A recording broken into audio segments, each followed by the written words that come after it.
नमस्कार। मैं साधना soulful journeys with साधना में आपका हार्दिक स्वागत है। साधना से शिव तक की श्रृंखला में आज हम तीसरे भाग में आ पहुंचे हैं और यहाँ हमारी चर्चा का विषय रहेगा शिव और शक्ति। तो शुरू करते हैं। शिव और शक्ति। लोग अक्सर शिव और शक्ति को अलग अलग मान लेते हैं, जबकि वे अद्वितीय हैं। दो नहीं, एक ही चेतना के दो पहलू।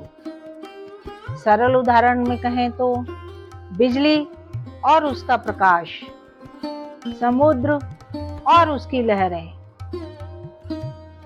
शिव बिना शक्ति के शव हैं और शक्ति बिना शिव शून्य है। यह सिर्फ पोएटिक लाइन नहीं है, बल्कि ब्रह्मांड का एक सिद्धांत है। शिव और शक्ति का दार्शनिक आधार।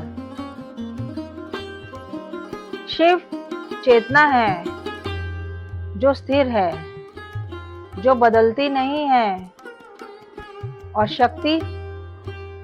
शक्ति ऊर्जा है जो गतिशील है, जो सृजन करती है।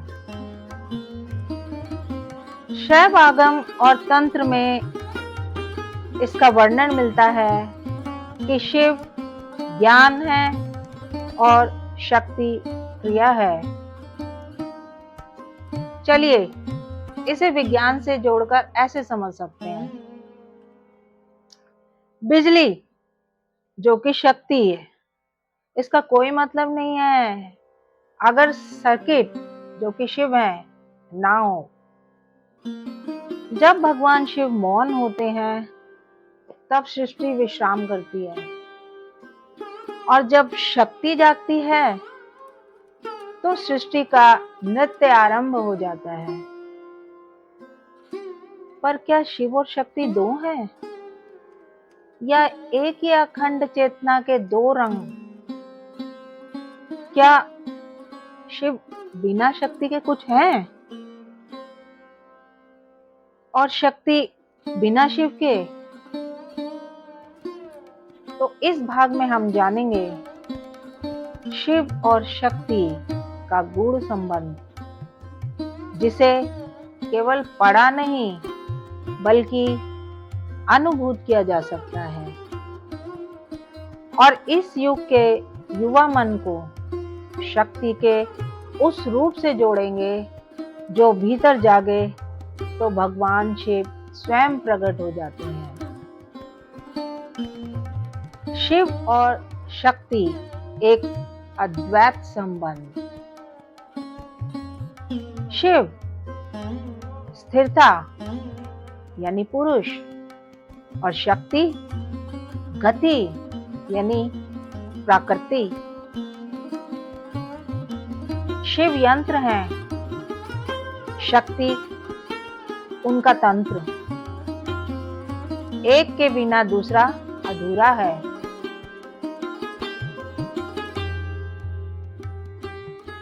कोलाचार ग्रंथ, देवी भागवत पुराण आदि ग्रंथों में देवी जी कहती हैं कि मैं शिव के बिना शव हूं। शिव यदि दीपक है तो शक्ति उनकी लौ। एक के बिना ना तो रोशनी होती है और ना ही जीवन। चलो जानते हैं शक्ति के तीन कौन कौन से रूप हैं। शक्ति के तीन मुख्य रूप, महाकाली जी, महालक्ष्मी जी और महासरस्वती जी। शक्ति रूप कार्य प्रतीक। महाकाली काल का नियंत्रण, समय और मृत्यु का रूप है। महालक्ष्मी जी सृष्टि की पुष्टि, वैभव, कर्म और लक्ष्य की देवी हैं। महासरस्वती जी ज्ञान और ध्यान, सत्व गुण की अधिष्ठात्री हैं। शिव इन तीनों रूपों से जुड़कर तांडव, सृजन व मौन में स्थित होते हैं। आज का युवा महाकाली जी की तरह समय को जीतना चाहता है तो महालक्ष्मी जी की तरह सफल भी होना चाहता है और महासरस्वती की तरह ज्ञानवान। पर क्या शिव को स्वीकार किए बिना शक्ति प्रकट हो सकती है? योगा सूत्र के अनुसार पतंजलि जी ने कहा कि प्रकाश का मूल स्रोत भीतर ही है। उसे जागृत करने के लिए शिव और शक्ति का संतुलन अनिवार्य है। उदाहरण के तौर पर जब युवा ध्यान करता है तो उसका मन शक्ति है और जब वह मौन होता है तो वह शिव है। उस मौन और ऊर्जा का मिलन ही उसे दिव्यता की ओर ले जाता है। अर्धनारीश्वर रूप।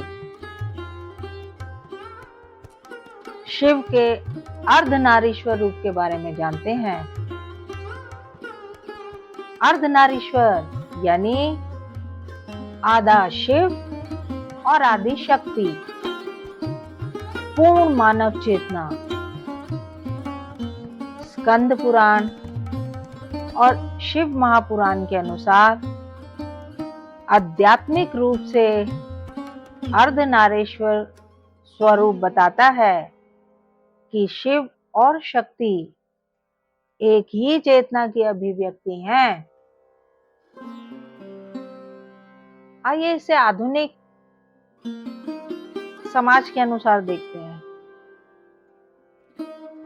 आज के युग में जेंडर इक्वालिटी और बैलेंस ऑफ एनर्जीज को जब हम समझते हैं तो अर्धनारीश्वर का रूप एक परफेक्ट मॉडल बनता है, एक परफेक्ट उदाहरण बनता है जिसमें इनर मैस्कुलिन और फेमिनिन का योग भी होता है।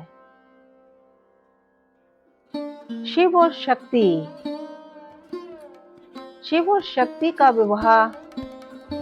विवाह नहीं, एक योग है। मां पार्वती जी और भगवान शिव का मिलन एक यौगिक प्रक्रिया है जहां तपस्या यानी मां पार्वती और तत्व यानी भगवान शिव एक ही होते हैं। ये विवाह सांसारिक नहीं, एक ब्रह्म योग है। शिव पुराण के अनुसार माता पार्वती जी ने अपने पूर्व जन्मों में भी भगवान शिव के लिए घोर तप किया था। जब मां पार्वती जी ने हिमालय में भगवान शिव के लिए हजारों वर्ष तप किया, तब उन्होंने न केवल भगवान शिव को पाया बल्कि शक्ति को शिव में विलीन कर दिया। शक्ति केवल देवी नहीं, एक चेतना है।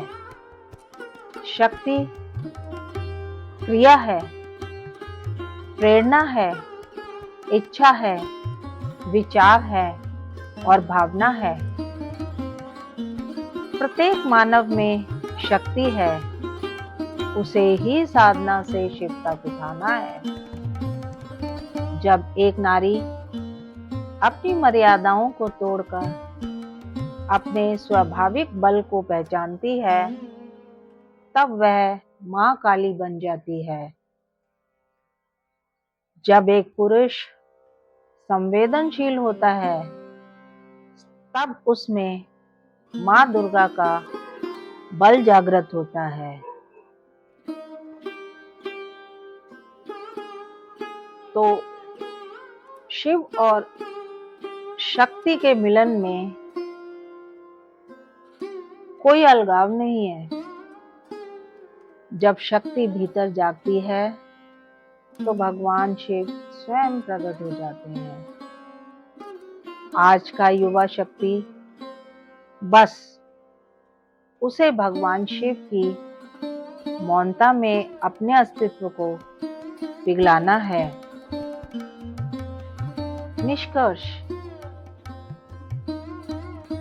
आज की शिव चर्चा का क्या निष्कर्ष है?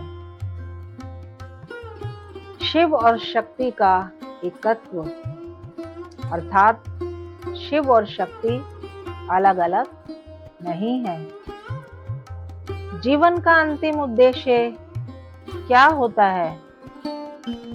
शिव शक्ति का मिलन अपने भीतर अनुभव करना है।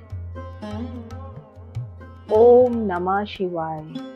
ओम ऐं ह्रीं क्लीं चामुंडाय विच्चे। यदि आपको आज की शिव चर्चा अच्छी लगी हो तो आप इसे लाइक करें, शेयर करें और कमेंट करें।